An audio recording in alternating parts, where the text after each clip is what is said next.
Hello, welcome to Vibe Osmosis. Welcome, Spirit Navigators. Hey, how Whether you? our journey together lasts for several years or just this one day, I cannot tell you how excited I am to start this journey with you. I feel the same way. It's definitely been a long one, and I do want to mention on the file thing that you sent me. It gave me like a zip folder, and it said some of them were unsupported file type. Oh, So, really? so we got to figure something out with that. Other than that, I got to listen to some of the music selections from the playlist, and definitely want to kind of dive right on into it. Go ahead and introduce yourself. My name is Asa. I am a part of the Manic Envy, the once and future Manic Envy.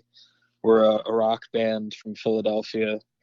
We are plunging the depths of imagination. I don't know. How do you introduce yourself? I always try to mix it up and give it its own little flair myself. Favorite color of yours? Favorite color? That's a wonderful question. Why do you ask that question? I like to definitely know why people choose the color, why that color resonates with them, and also kind of gives me my own idea of like the aurora that brings on the character. That's nice. I Yeah, appreciate it.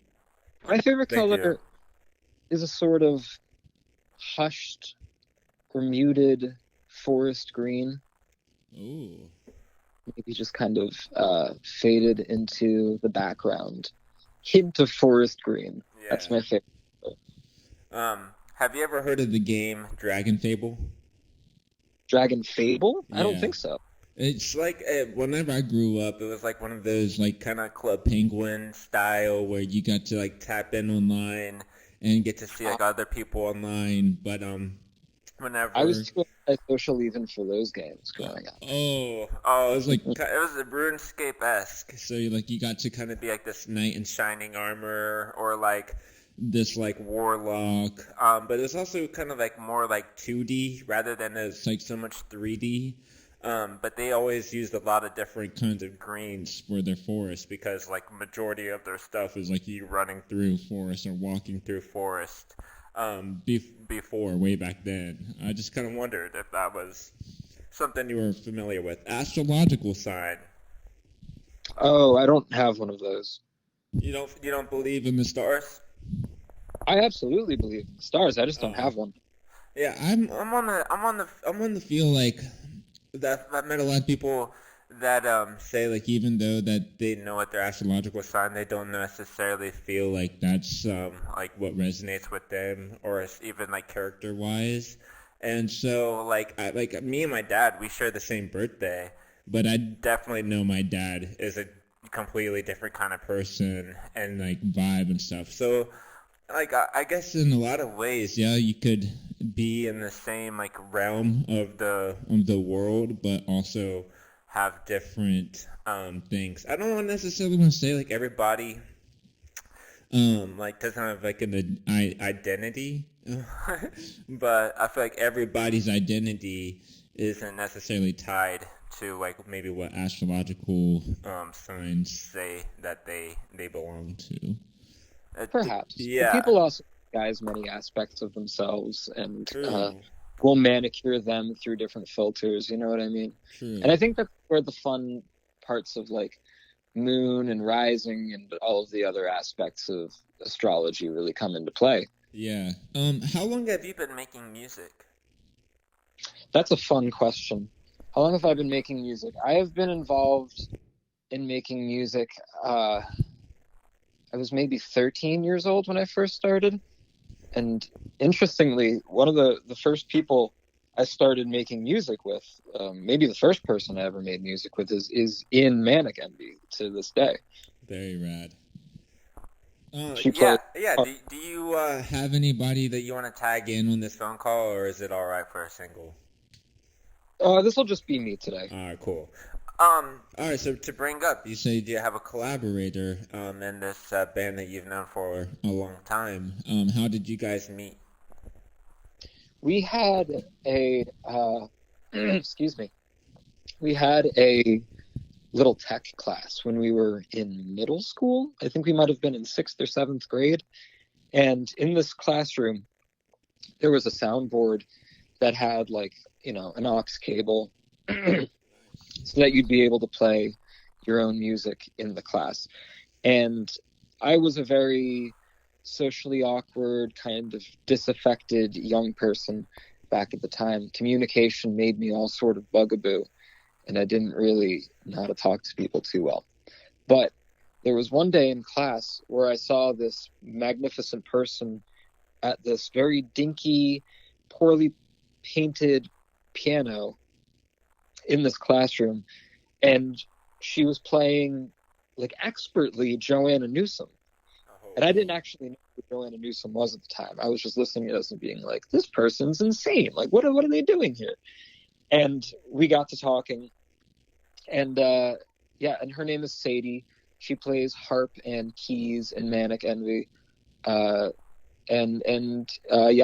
were friends all throughout high school, and then we lost connection for a couple years, but we reconvened back in 2022, which has been wonderful because she's a very phenomenal person and a very interesting and enlightening person to be around.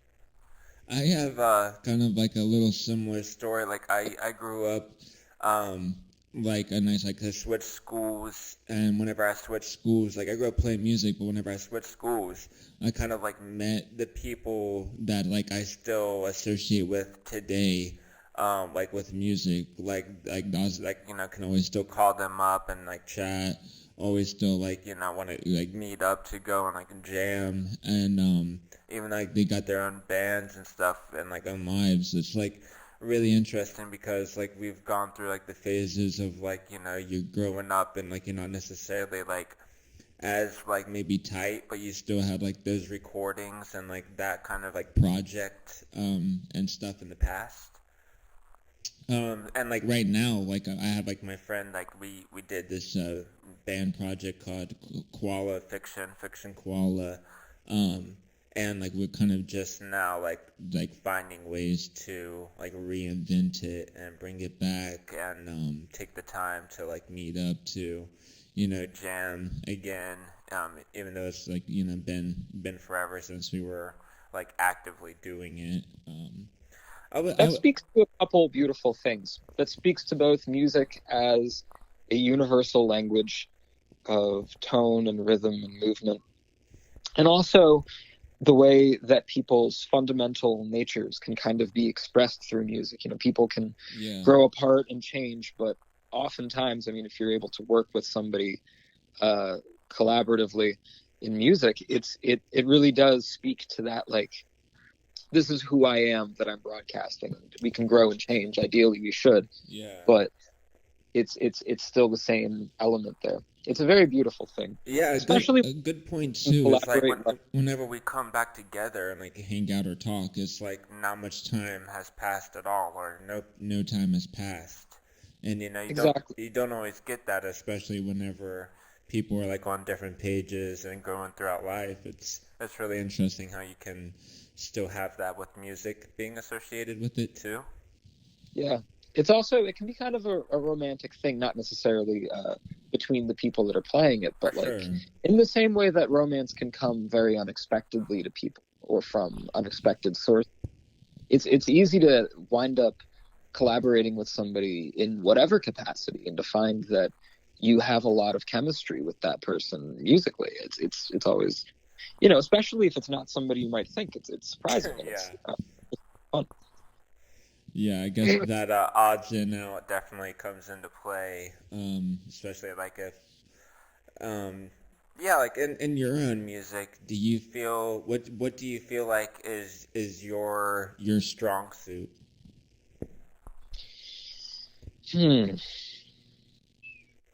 That's a really interesting question. I don't think I've ever been asked that before. My strong suit.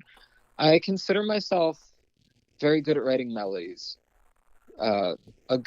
Writing a good melody to me unleashes the same chemicals in my brain as eating candy. It's very like, it's addictive. Excuse me, I'm just getting over COVID, so I have a little bit of a sore throat. I'm still smoking. That's fine too. And I love writing melodies. I love coming up with interesting rhythms. My strong suit, I think, is in organizing sound, especially in arpeggios. I love arpeggios. They do so much for I agree. I'm a big the two of us fan. right now. I'm a big fan of the arpeggiating stuff, and like it's really hard to like navigate it and make it work. I like recently listened to this like old soundtrack of a video game I used to play called Medieval, and I didn't realize like how much like little arpeggiations and like trills they had, and like how like essential I feel like it is to like even applying it with like your own music, or like whenever you pick it out in like other people's music.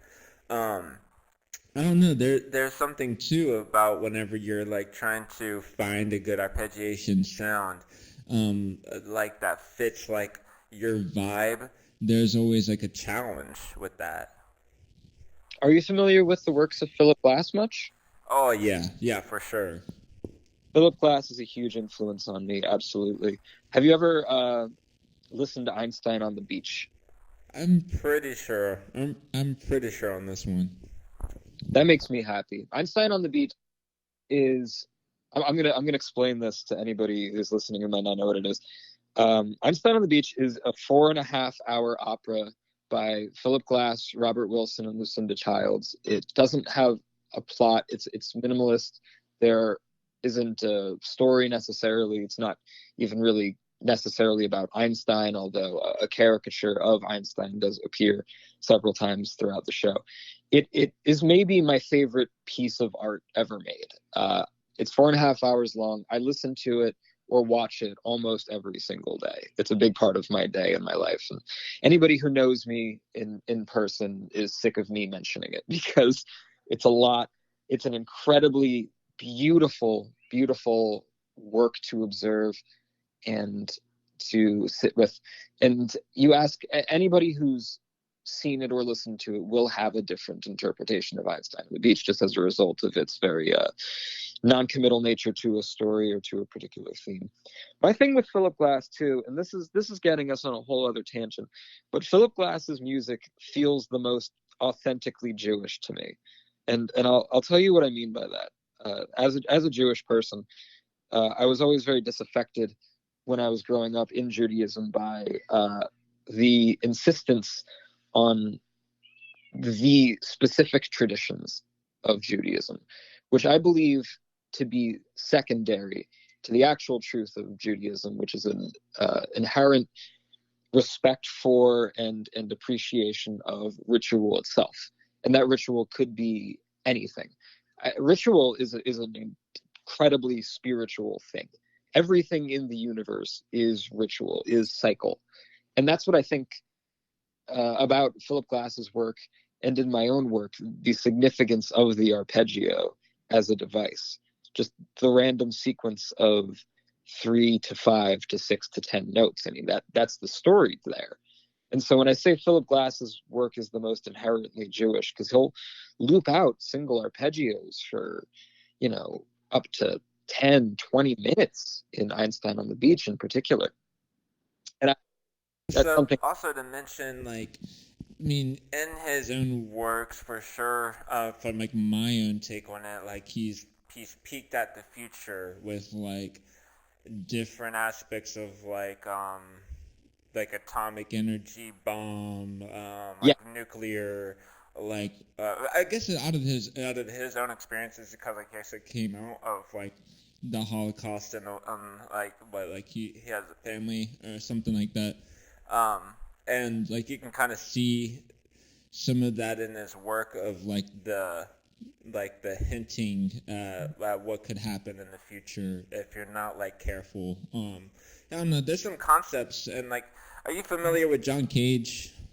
oh, absolutely. I'm a Yeah, I'm a longtime student of experimental music. same here. So like, whenever I kind of came across some of that, I was kind of taken back upon it, like the outside of the music, like what truly like gave the music like a concept, an idea, and a theme that also maybe was more different or avant-garde or like artistic or different than like how like in today's American culture it's like very poppy to the point, like I don't know, kind of pushy and oblivious.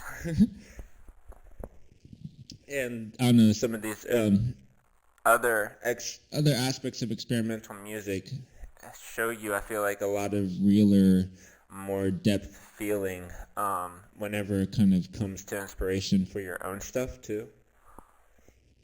I think that's kind of a guiding philosophy of Manic Envy in general. I'm very tired of tropes and cliches. They really frustrate me, and I have a long, weird relationship with music. I've been on a lot of different sides of it as a music critic, as a music enjoyer, as a music maker. And one of the things, I'm just tired of everything feeling the same.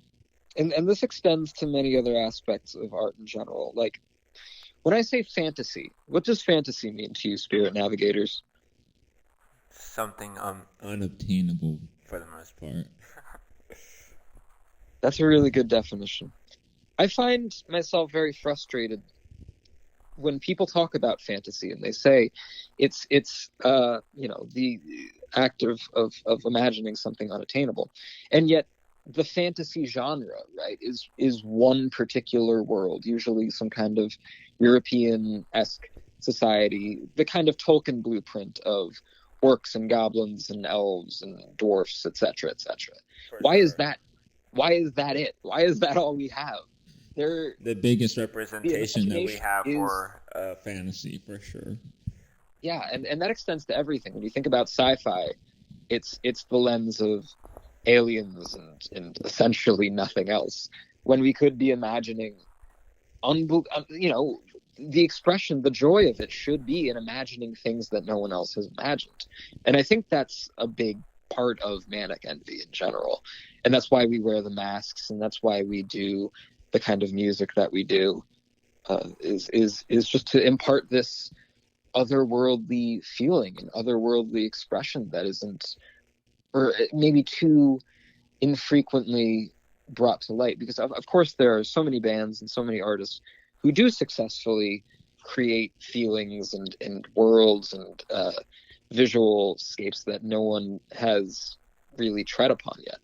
But I get really tired of cliches, and I think that's something that led me to experimental music very early on. I mean, we were both Animal Collective kids, and finding them, when you're very young and you're disaffected by the mainstream is like it's a holy experience. And I'm sure you were also, were you big on like collected animals and stuff like that? I remember whenever, like, my sister, she is a lot older than me. I was like in the third or fourth grade.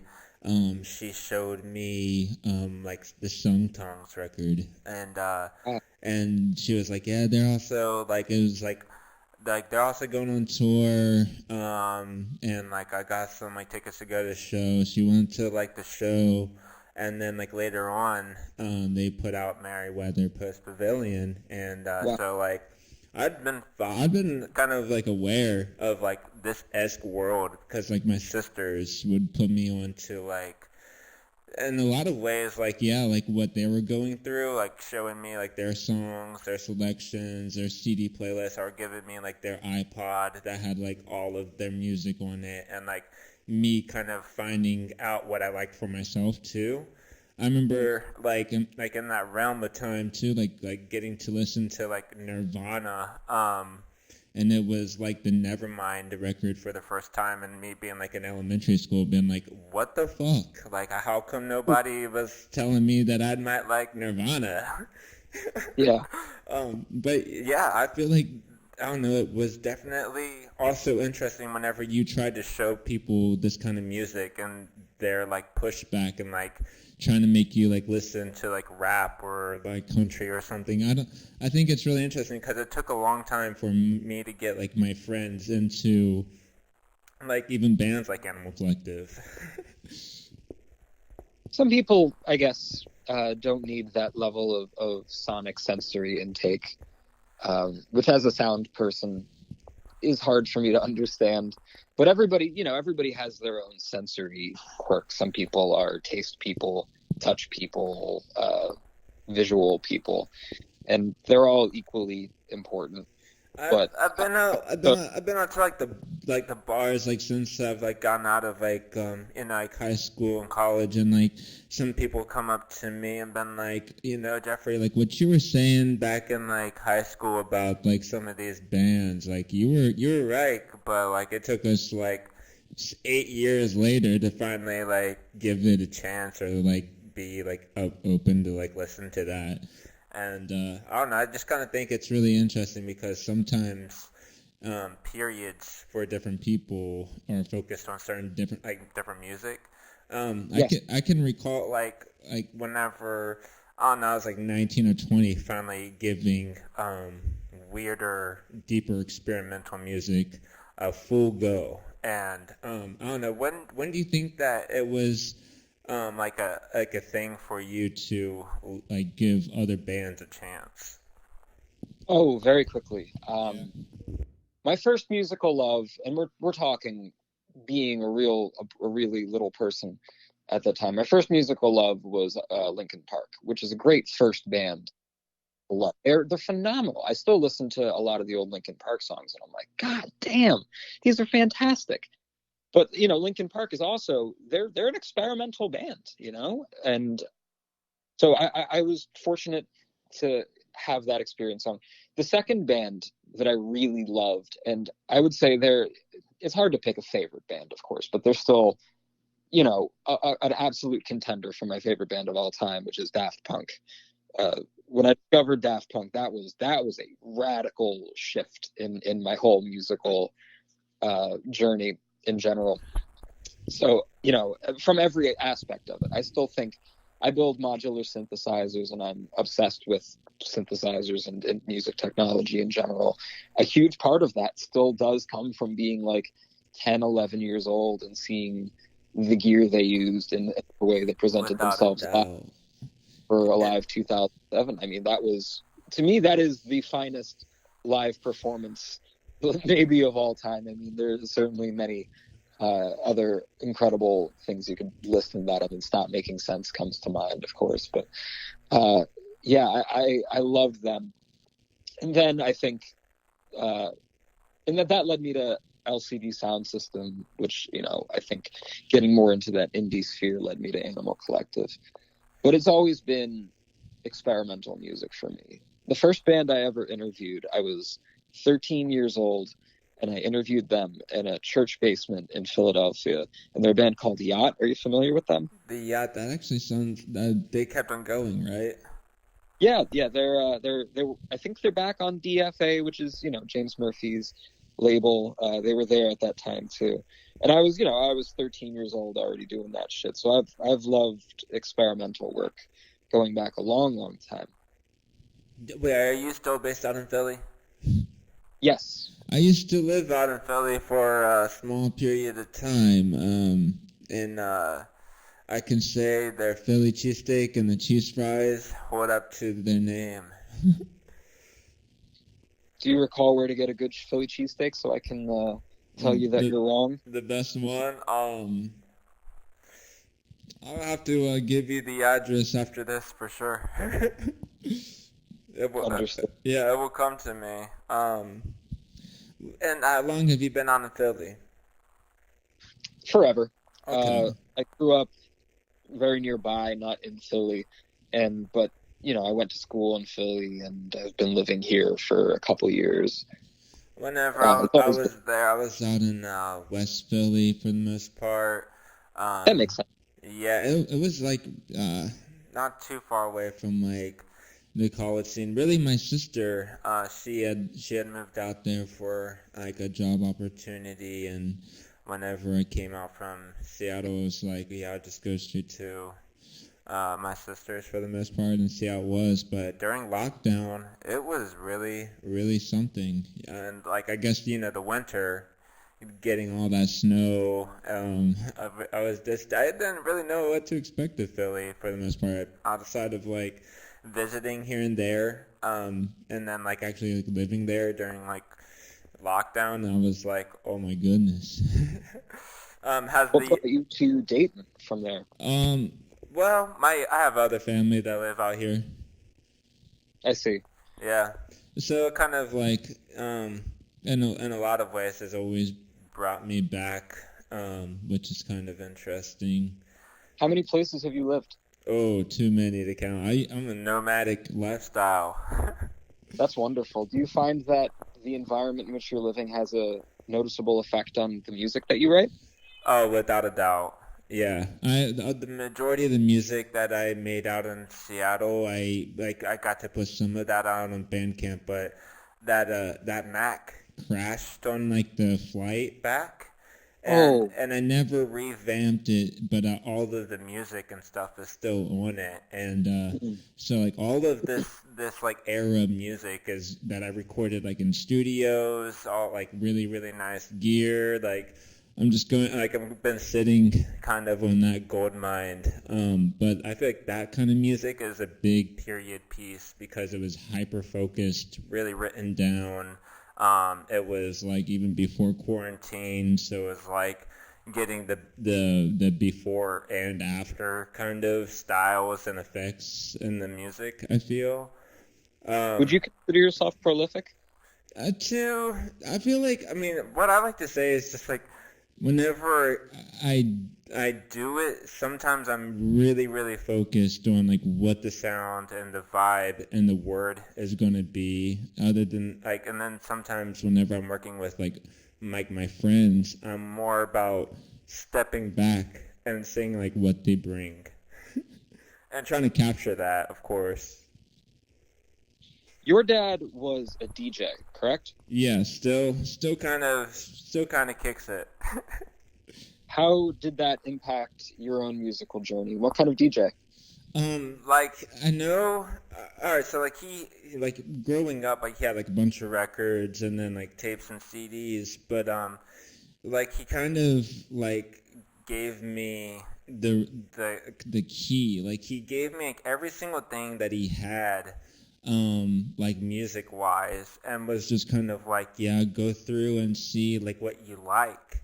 And yeah, I just kind of know like off like the top of my head, it was like Ambrosia, Prince, and like I love um him, yeah, and Prince. Of they're solid. And like I just kept on going to like like Supertramp and just like some of these like bands, and him kind of been like, yeah, so I'll show you like a little bit of what I did. But yeah, like I feel like also whenever he gave me like his tape recording equipment and showing me like his tapes of like what he did DJing wise, I was like, okay, like I can totally reapply this and reinvent this. Also like I started recording over his tapes because my uncle gave me like a really nice keyboard synthesizer workstation that was Yamaha, and I just like started to record like beats and keyboard stuff onto tape, and I was like really young. It's a lovely gift to come from a musical family.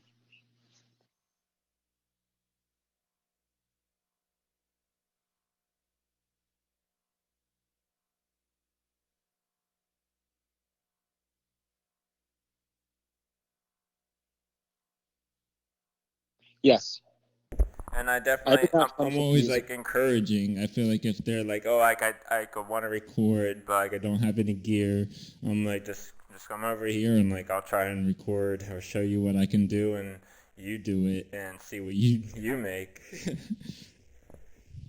I wish the applications in terms of giving music as a gift were more broad. Yeah, and definitely, I feel like because like I have like a nephew, we gave him an acoustic guitar because his dad used to play, was killer, and he just kind of was like, it's an acoustic. I might just like tap on it here and there. Uh, That's all you need. but I mean, he's like five. Hmm. I see. Yeah, it's like it took me at least like until maybe I was 7 or 8 to like actually get an idea about what a chord and like what a note was. Yes. I still don't know. I'm waiting for someone to explain it to me. Do you have a favorite instrument? I don't well, synthesizers, of course. I have my oh, oh, okay. Favorite synth. Wow. That's a big question, isn't it? That I own or in general? That I well, I own most of my collecting goes into my modular, um, which I just kind of call the idiot box. Uh, Out of that, I love the make noise morphogene. When I have these I have these binaural microphones. They're like earbud mics. They're mics that you attach. That are earbuds, quite simply, and you put them in your ear and you attach them to a Zoom microphone, and you walk around and it records sound exactly the way that you hear it. So you take those, you walk around in nature, collecting bird sounds, rumbling streams, etc. You run them through the make noise morphogene, add some delay, add some other stuttery, buffery effects, and then you play that live, manipulate that sound with Sadie on the harp, and that's what Manic Envy is really like. That's the crux of it. I will kind of give you. Have you heard of the Akai Miniac? Of course. Yeah, so I've been messing with the Akai Miniac. It's like more targeted for like using the vocoder, but it also has great synthesizer sounds. It has like individual beat sounds, and it also has like um where you can like latch your arpeggiator. It has its like own like arpeggiators and like the little like patched in beat stuff where you just like will play a beat and also like play like some rhythm and give you like some key room to be like the lead on and you're also able to once you like MIDI it you're able to kind of patch in your own stuff and also patch in like the little beat that you make with like your own little kind of like song that you're building up. Mm. Do you have anything that, like, whenever you're making a song, you're trying to kind of go off a loop, or is it kind of like you have a chord in mind, or what kind of helps you get started? Hmm.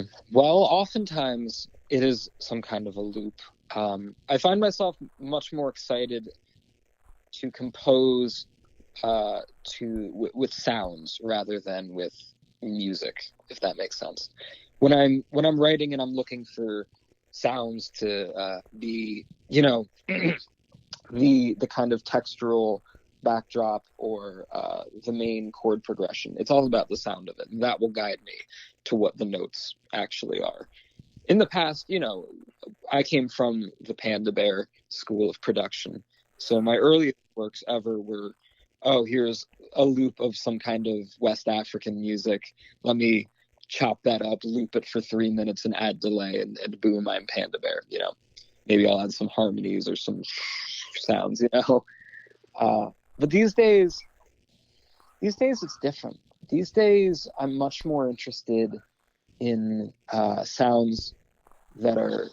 I like space, and I love orchestral sounds. I love horns. Um, I can really relate. Whenever I was younger, I used to have like my tape player running, my tape player running into like a radio, and I used to have like my little Evo little Android phone plugged up into an aux cord into like the amp, running like the loop from like the little noise recorder app that you'd get. And I remember like also like setting up my guitar with my pedals and then like plugging that into the amp and like having like my microphone set up into like my little mixing board with like some effects and just trying to like build up sound. And I like never and like I would record that on tape. And like now that I look back on it, like I definitely do not operate like how I used to of trying to like incorporate like more samples and more like sounds from like the amp and like trying to like make that all like one congestive thing. Now like I've been like now like kind of like sitting in at the computer DI trying to like make everything like really different. I always say different because like it's never like I'm trying to make it sound more like poppy or accessible. It's like if I put down the beat, it's like I'm still trying to make everything sound weirder than what it originally comes up as. And Yes. and a lot and like then like whenever you're doing it live, it's like I don't know. I think about how whenever I was younger, trying to really incorporate, I feel like the music inspirations and also how whenever we have those music inspirations, how important that is to kind of translate that with your music. I say that because like you can hear bands and you can kind of point out like influences, but also like see their own take and their own like identity in it. Do you have any bands like that that you feel like you can hear the influences, but also like respect that band for what they are? Sure. I mean, the easy answer there is definitely LCD Sound System, right? I mean, their thing is just being influenced by other bands. And I would say I work in a pretty similar way. I will include a lot of motifs in my work that I'm like, do you know that bass line? Yeah, it's this bass line, or something like that. I'll also just kind of melodic flourishes that are the lead parts to other songs. I started as a fan of music, you know. I was never a virtuoso growing up. There was not an instrument I took to particularly and admire. It's always been the art of making music itself, which when I was very young led me to deify artists way too much. I respected them I as like the God. remixes a lot. What's that? I like their remixes a lot. Oh yeah, absolutely. Yeah, they did have a way of incorporating the bands that they worked with and defining their sound and like or reinventing their sound to make it, I guess, like something different than whenever you go to the live show and see like, oh wow, like they're great live, and then they made this really cool fucking record. Yeah, And that stigma is kind of like what has like still like been captured today of like bands that are able to make a really cool weird sounding record. It might sound like vintagey or on tape, but whenever you go to the show, they're fucking live and loud and weird and still really killer. Or there's some bands I feel like that are really able to like like invent and reincorporate their songs. Like I want to say like shout out like Neon Indian. Like Neon yeah, Indian, he kind of was like, I know I can do this entire different thing, but whenever it comes up to it, whenever I bring other people involved, Washed Out is a great example. the Showbiz Yeah, Crowd. Washed Out. I've seen him live, and his band. I feel like really changed their songs. And then like as we got these later on records, you could see like all that practice and time paid off. Yeah, James Murphy from LCD in particular is kind of a begrudging hero of mine, both in the way that he operates musically and the way he's Progressively changed. yeah, and DFA in general is such a massive inspiration for my life. Plus, I had an interaction with him when I was a teenager that very much kind of set the course for my life in a dramatic way. I can see what you mean. Did he have any words of inspiration or anything? Kind of. It's a bit of a complicated story that we might not get into in full now. It's a little personal. But long story short, he sent me a long letter that was very, very important for me. I once asked Ariel Pink about some personal advice about going through a hard time, and and like I thought his replies were really like interesting and particularly funny, sarcastic about like Oh, I never make music whenever I'm depressed. I never, like, and I I just got. can't. I'm depressed. I don't know about you. I try. Yeah, I think I I think love to it's make it. interesting. If you do, but also I'm like I know like you probably played a show and you like obviously you played a show out in like what Chicago and you didn't sing lyrics or whatever. So like there's Yeah, also yeah. some episode going on. I guess a really solid question. Favorite movies of yours? My favorite movies are as follows. Cloverfield is my favorite. I love it. I love monster movies in general. I've seen any you could name. I love a giant monster wreaking havoc very much. And Cloverfield is the best one. I followed along with the whole marketing thing when I was very young, and I still love it. It holds up. That's my longtime favorite. In terms of things that I also love deeply, Fantastic Planet is a huge one for me. Uh, Willy Wonka and the Chocolate Factory is I think that's another contender for my favorite movie of all time. I love Do you think that Willy you'll give Wonka. this new Timothy Chalamet Wonka a go, or are you tapping out? I will. I very much embrace the absurdity of modern entertainment culture. It's so stupid, and I don't know. Maybe it's half enjoying kind of watching things burn and fall apart, and half like I don't know. Everything today is just so. If it's not actively bad, it's mediocre. You know what I mean? It's everything that has been so focus tested and worked and molded in such a way that no one can be really mad at it. It's just this thing that exists that's fine, If and you that's kind of what I if you expect. could make yourself a clone, would you clone yourself?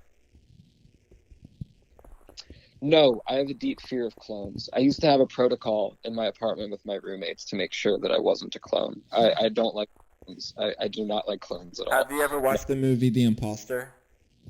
I don't think so. Oh, this movie is a childhood like favorite of mine. My aunt Trenda, she used to always like play it whenever I'd come over for some reason. It was like one of her like sci-fi binge. The ones like the movie The Core, but like this imposter movie is like kind of set in the future. It might be even the year 2023. I can't remember, but We he are living he in the future. he eventually gets somebody that like clones him without his like knowledge or like they do something and he has to kind of go through this whole big journey of trying to like weed out people like in this society and like find somebody that trusts him and like knows it's him and Huh. it's a really deep sci-fi flick.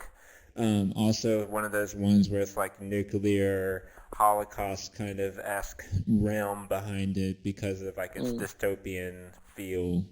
Um, have you ever actually watched the movie Equilibrium? Sorry. No, I have not. Oh, Equilibrium is one of my shout outs because I want to say it's Christian Bale that's in this one. He has to like play like this emotionalist, like emotional elitist, and Emotional.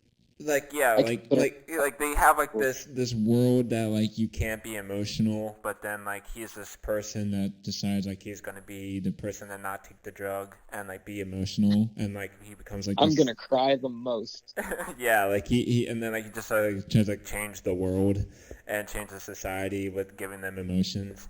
It's really. I mean, that's my concept of this movie, but like this movie's so fucking like has like really cool crazy fight scenes and it has like deep messages of like memories and like the world changing and also like what you can do in the now.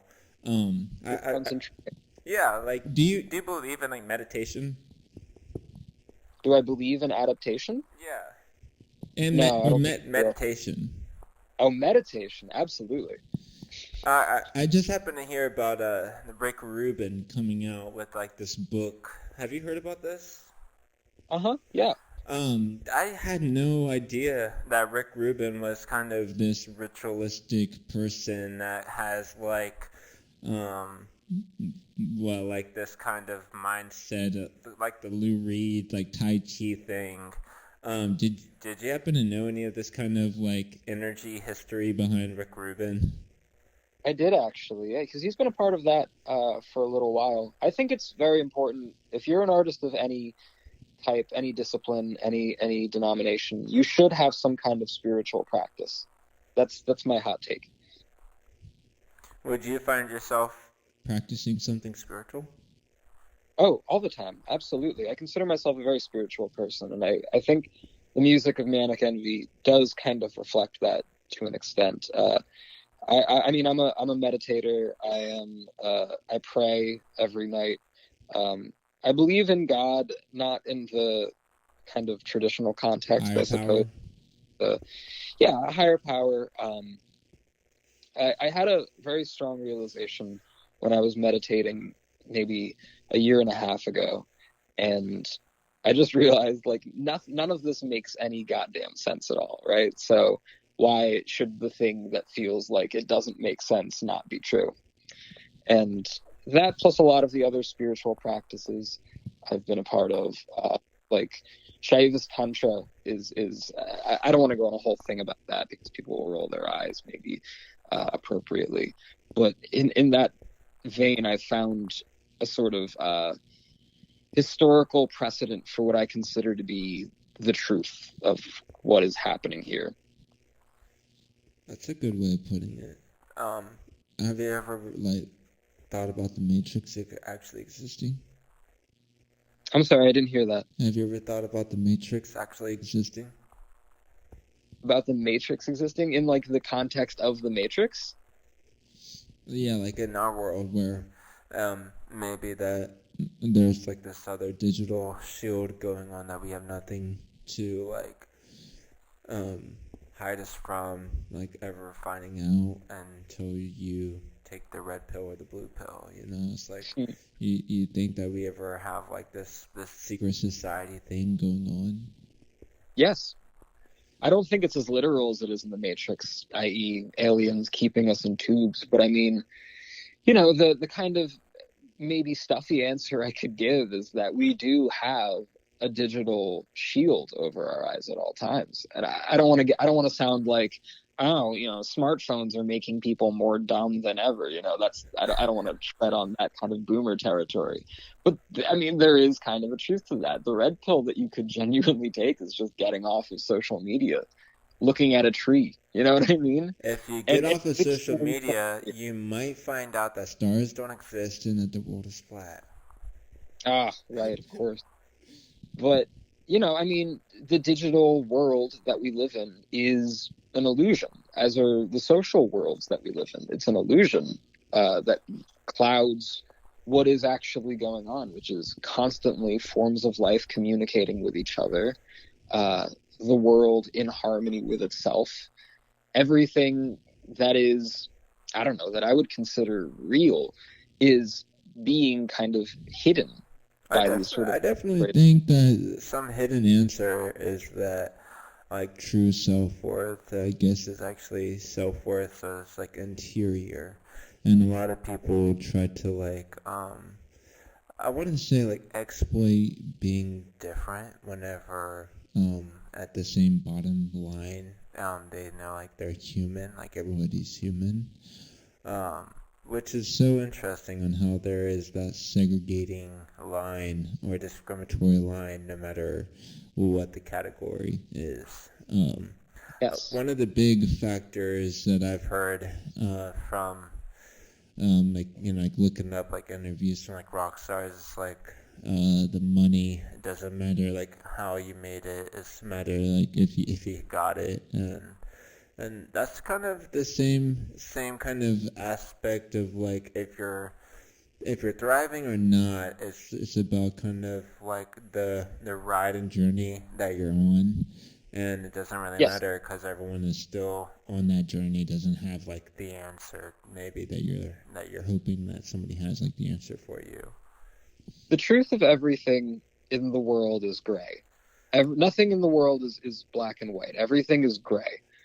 The truth to everything lies somewhere in the middle. And when I was a young teenager and I was dealing with a very tremendous loss, I got really into Buddhism, which I don't know how familiar you are with Buddhist philosophy, but that whole thing is killing the ego and sort of living through as A Zen. yeah, yeah. And I think even that's an extreme. I think the truth of it is that you need to accept the human experience as it is presented to us with as much gratitude as you can, while maintaining and keeping a distance from the things that will try to manipulate you in any direction. Be good. Here's something. Here's something like I think is really cool. Since you mentioned this, when mind and Buddha are both observed, that is seeing. When mind and Buddha are both forgotten, that is stopping. So I've always remembered the whole stopping and seeing thing being like really tied in with like wake up, use your eyes, and also if you're seeing doesn't necessarily mean that you're using your eyes. A lot of people are seeing what the world is, but also, maybe closed off to like what their truth may be. I think that's kind of something that is always in music, the hint of this question or essentialism of like, if it's love, lust, is it death, is it sadness, is it I'm alone? You know what I mean? There's always trying to hint at like this kind of concept behind so many different things, especially whenever it's tied in with music. And I feel like that's kind of a lone spiritualism thing. I'm always like I grew up being like very spiritual. I feel like, and as I've gotten older, it's like I've kind of tiptoed out of it. This is my best way of putting it. And I think it's really funny because I've run as spirit navigators, but I'm always like, do you believe in contacting with the spirits? And how do you feel about these other religions that totally exist? How do I feel about contacting spirits? I think we're in contact with spirits all the time and don't know it. I think that's just something that's shielded from the human perspective. Do I think of it in the literal way of the seance being a way of convening with people who have passed or anything like that? Probably not. I don't like to say anything is true or untrue in that realm because I don't know, but probably not. And what was the other question? I guess the other question is believing in these other religions that exist. So, like, I always want to bring up Scientology just because, Scientology being one of those very controversial situations since the whole documentary exploiting the cult aspect. The cult aspect of it is bad. Obviously, the cult aspect of it is bad. But I believe that every religion has truths to it. Everyone, including Scientology. I mean, a big part of Scientology is they put you in a room and basically have you just confess. It's just confession. And there is absolutely spiritual benefit to confession. Most religions... Confession used as blackmail. I feel like it would be confession if it wasn't recorded. Bad. That's bad. Yes. All right, or it wouldn't be confession if they had to pay like $10,000 to go and actually get to the part of confessing. I don't know. There's some things where I'm about it whenever like you had to pay so much money to later find out that you're worshiping an alien god. I'm still like alien cheeseburger Jesus. You love him. Thank you. Yeah. That's my. I don't know. But I'm mind blown over it. The context, in the cultist context, in the capitalist context. I mean, it feels weird to be defending Scientology in any aspect because obviously it's an inherent. I love the opposing side of it too myself. I don't know if I have anything more to say other than there's a kernel of truth to every religion, I believe, and in this case, I think it is inherent in the focus on community and confession. Those two aspects are true. Everything else about it, not good. I want to get back to a very big important question. Your recording process. What is like your favorite part about recording? Go I hate break down into what you do. I hate all of it. I really do. I don't like recording. My I'm the happiest when I'm making music and it's a free flowing thing, and I have the idiot box and I have my MS-20, a guitar and Ableton, and I can just add something and I can say, "Ooh, I hear this melody. Ooh, I hear these kinds of drums. I feel this texture with it." I'm the happiest with that. So much of my own creative process has stalled just because I hate recording it. I love having it as this temporal moment, especially recording vocals. I hate doing it. I don't dislike my voice when I sing. I think it's fine. I think it fits the music well. But I do nitpick. And that can just be an exhausting process of oh, I got this take right. I got the energy right. But maybe I need to re-record these two lines. And then it's, 30 minutes of you singing the same two bars over and over again. I get A little hidden secret about what I do. I only do one take, and it's usually when I drink PBR. It's when you're what? So I only do one take, and it's usually whenever I drink PBR. Ah, interesting. And do you find that is it that it loosens you up, or does it actually have like a noticeable effect on the way your voice sounds? I feel like, obviously it's a crutch for me, but I try not to drink. Now, like whenever I don't drink, I feel like, oh, I just gotta go and get a PBR and I'll nail these lines. Yeah. But it's really funny. It's a love and hate relationship, especially if I'm like not smoking weed and working on a track. Sometimes I'm like, okay, the song might be a little bit better once I like smoke some weed and work on it a little bit more. But also there's totally the times, I guess, once I finish the instrumental part, which would typically be pulling up the beat, laying down like some keys, and then adding bass and then guitar, and then just like mustering up the energy to find a couple lines. I'll typically ask like my partner, hey, you got any lyrics, you got any idea? And she'll typically be like, something. It might be no or something. Yeah. Yeah, so it's like, if I get something, I'm really running with it. I respect your first thought, best thought kind of motivation with it, though. And I think that's what's allowed you to be as prolific as you are.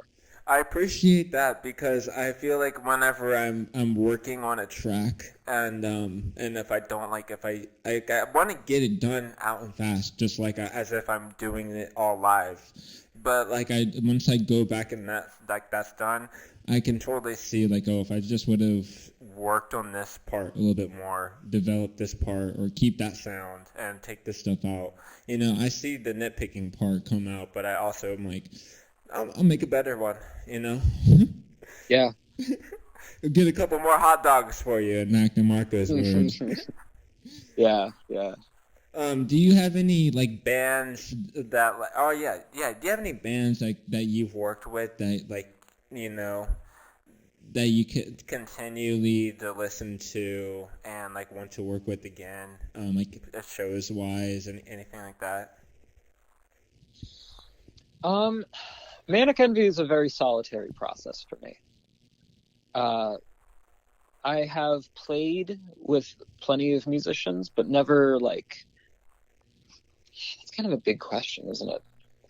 My friend Sam Silbert, who is a brilliant solo artist, contributed some guitar parts to these Manic Envy tracks that I love, and they're really fantastic ideas in there.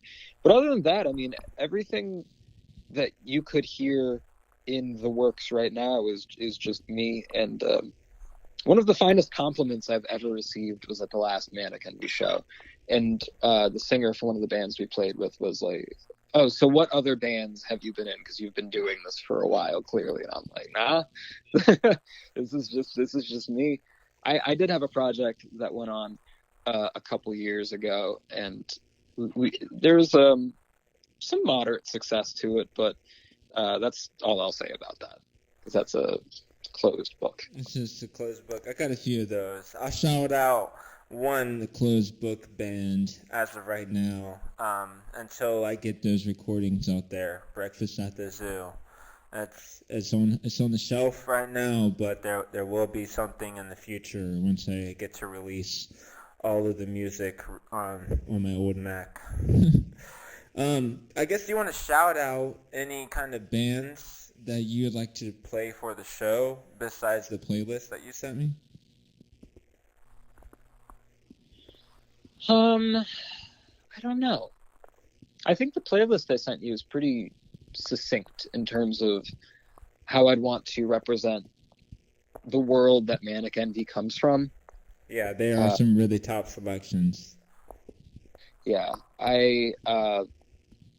early Genesis. That's really the best I could say. Like, the Peter Gabriel era of Genesis is a huge source of inspiration for me. And if you ever go to a Manic Envy show, and you know a little bit about that era, that will probably be very clear. I totally got some Genesis on tape, so I was like, oh, I'm going to have to bring that out. Yeah. Aside from that, I don't know. We're not, we're very new, and we don't actually have music out yet. We've been doing a lot of work, and we've played shows, and we're establishing a presence, but we're still a very new band. So I guess one big question too on my end is, how did the Red Fred Manic Envy remix thing happen? I don't remember. I was actually just talking to this. I don't remember how I initially came into contact with Red Fred, but they are wonderful, and I love those two dearly. They got some really cool music and very, very interesting stuff for sure. Yeah, they're really exciting to me, and I did PR for their last record too, which is a really cool record, and we just kind of became friendly after that. And I guess they just must have DM'd me on Instagram at some point. Hey, do you want to do a remix? Or no, I think they did like a call for remixes, and I was like, I can do that. And I contributed that, it was really fun making that track. It was one of those experiences where you kind of just go into the avatar state and like, oh, this needs to go here. There needs to be a white noise sweep here. And you can just like sit and focus. I have a hard time focusing on music. Whenever I write, I throw everything at the wall very quickly because I get distracted so easily. I don't have that mentality of, I can sit here for 10 hours straight, hyper fixating on this one thing, which is whenever I meet somebody who is capable of doing that. I'll shout out Trans Zimmer, who is a friend of mine who makes this incredibly off-the-wall kind of mashup-inspired music. I was talking to her about it recently, and I was so, like, she can sit and work on a song for, like, 12 hours straight. I'm like, that's just incredible to me. But anyway, yeah, I was working on that remix. That was one of the few times I was able to kind of access that place, and I was up until, like, 6 a.m. plugging away at it and just having a lot of fun doing that.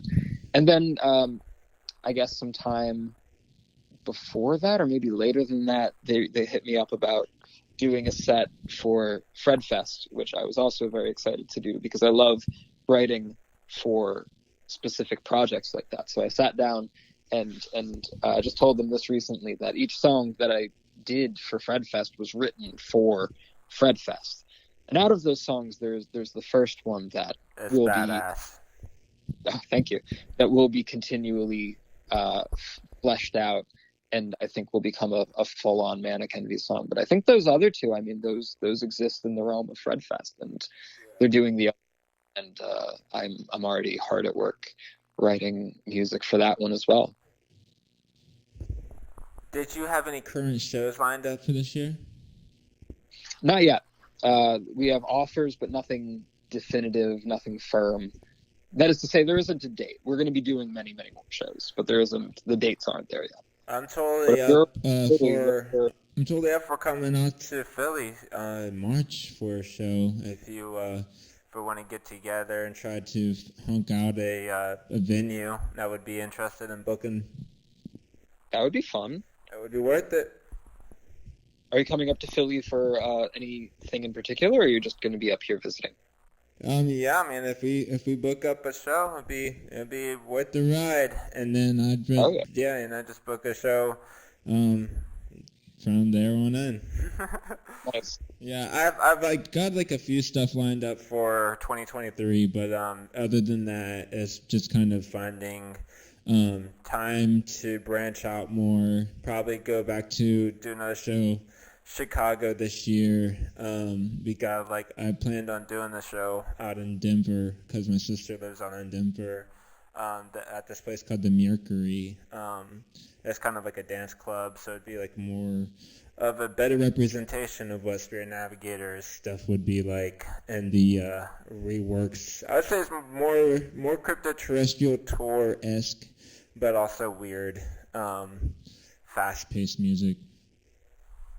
I very much write music to perform it live. I always have. The live performance is the most important aspect of the music process for me, because that's when I feel like I can really do the full thing. I love performing.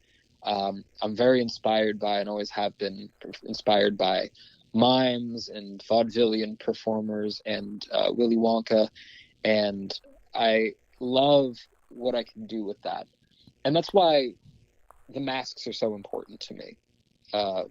I can really embody a character. I can give the audience a very unique experience.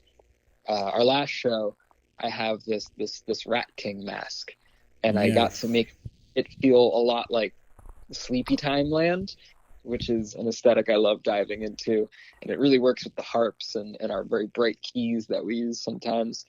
But I always want to evolve that. It's never to be a stationary thing for me. The next time I perform will probably be with a different mask and a different vibe and that whole thing.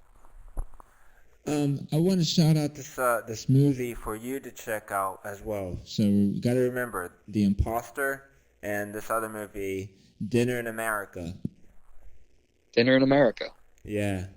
And on that note, any shout outs you'd like to make before we close the show today? A movie shout out, Son of the White Mare, mare like horse, Mare. It's this animated, kind of psychedelic Hungarian movie from 1980, I think. And it's criminally unknown, underrated. It's one of the most beautiful Technicolor experiences I've ever had. I love that movie. I think everyone should check it out. I will definitely keep this in my notes. I got a website. And thank you. Thank you for joining Vibe Osmosis. I've really enjoyed the chat, and I enjoyed the music playlist. I will definitely keep in touch, and definitely got to hook me up with the Manic Envy from you, because that zip folder. Absolutely. Let me know which tracks aren't working for you, and I'll see about resending them.